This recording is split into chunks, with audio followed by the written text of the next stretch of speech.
Hello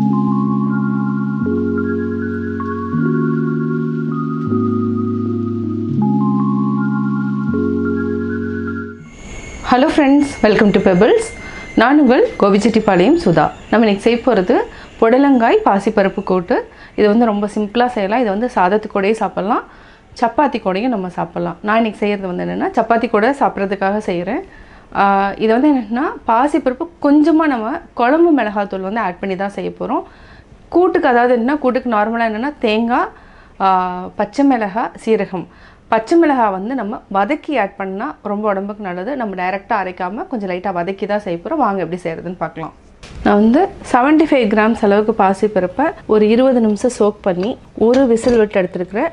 பார்த்தீங்கன்னா கொஞ்சம் நரநரன்னு தான் இருக்கும், ரொம்ப குழையாம தான் இருக்கும். இப்படி இருந்தால் தான் வந்து அந்த கூட்டு வந்து டேஸ்ட்டாக இருக்கும். அவ்வளோதான். இப்போ நல்லா வேக வச்சு எடுத்துட்டோம். இப்போ நம்ம தாளிச்சுக்கலாம். ஒரு பேன் எடுத்துக்கலாம். பேனில் 2 டேபிள் ஸ்பூன் அளவுக்கு ஆயில் விட்டுக்கலாம். ஃபஸ்ட்டு நம்ம பச்சை மிளகாயை வதக்கிடலாம். இது கொஞ்சம் வெடிக்க ஆரம்பிக்கும். இந்த பச்சை மிளகாயை நம்ம இந்த மாதிரி வதக்கிட்டு இப்போ தேங்காய் கூட ஆட் பண்ணிக்கலாம். தேங்காய் 1/4 மூடி அளவுக்கு எடுத்துருக்குறோம். இது கூட சீரகம் 1 டீஸ்பூன். இதை வந்து நம்ம அரைச்சி எடுத்துக்கலாம். இப்போது பச்சை மிளகாய் வறுத்துட்டோம். அதே ஆயிலில் கடுகு போட்டுக்கலாம். ஒரு 1/4 டீஸ்பூன் அளவுக்கு நம்ம கடலைப்பருப்பு, உளுத்தம்பருப்பு இது சிம்மில் வச்சுக்கோங்க. இது கூட ஒரே ஒரு பெரிய வெங்காயம், பெருங்காயம் போட்டுக்கலாம். பெருங்காயம் இதுக்கு கொஞ்சம் ஜாஸ்தியாகவே ஆட் பண்ணிக்கலாம். ஒரு 1/4 டீஸ்பூன் அளவுக்கு ஆட் பண்ணிக்கலாம். கருவேப்பிலை கொஞ்சமாக இது நல்லா வதக்கி விட்டுக்கலாம். இப்போ நம்ம அரிஞ்சு வச்சுருக்கிற புடலங்காயை ஆட் பண்ணிக்கலாம். இது வந்து 350 கிராம்ஸ் அளவுக்கு இருக்கிற புடலங்காய். இதுக்கு வந்து என்னென்னா ஒரு 75 கிராம்ஸ் அளவுக்கு நம்ம பாசிப்பருப்பு எடுத்துக்கணும். இதே ஒரு நிமிஷம் வரைக்கும் நல்லா வதக்கிட்டு உப்பு போட்டுக்கலாம். இப்போது உப்பு சேர்த்துக்கலாம். கொஞ்சமாக தண்ணி விட்டு, அதாவது 1/4 டம்ளர் அளவுக்கு தண்ணி விட்டு மூடி வச்சுக்கலாம். இதுலேயே வந்து தண்ணீர் விட ஆரம்பிக்கும். புடலங்காய் நீர்ச்சத்துள்ள காய், அதனால் எப்போவுமே நம்ம வந்து வேக வைக்கிற டைம் பார்த்திங்கன்னா நல்லாவே தண்ணி விட ஆரம்பிச்சிடும். இப்போ மூடி வச்சுக்கலாம். புடலங்காய் பாசிப்பருப்பு கூட்டுக்கு எப்படி வந்து நம்ம செய்ய போகிறோங்கிறது தான். அதாவது என்னென்னா ஃபஸ்ட்டு வந்து ஒரு பேனில் ஆயில் 2 டீஸ்பூன் விட்டுக்கலாம். அதுக்கப்புறம் பச்சை மிளகாயை வந்து நல்லா வதக்கிட்டு அதை வந்து என்ன தேங்காய் கூடயே நம்ம அரைச்சிக்கலாம்.